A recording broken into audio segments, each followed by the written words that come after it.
friends, today I am asking a tricky question. ముగ్గురు friends ఉండేవారు. వాళ్ళ దగ్గర 10 రూపీస్ ఉన్నాయి.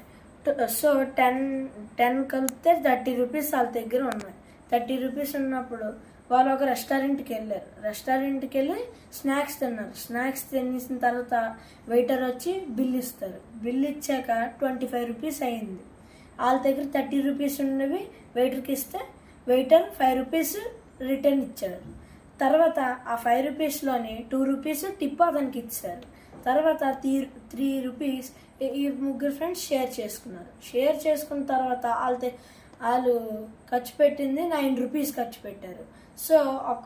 సో 9 into 3 ఈజ్ 27 అయ్యింది. తర్వాత వెయిటర్ దగ్గర ఉండే ఇచ్చిన టిప్పు 2 రూపీస్. ఇప్పుడు 27 + 2 అంటే 29 అయ్యింది. మరి 30 రూపీస్ వాళ్ళ దగ్గర ఉండాలి కదా. 29 రూపీస్ అలాగ ఉంది. ఆ 1 రూపీ ఎక్కడ ఉంది?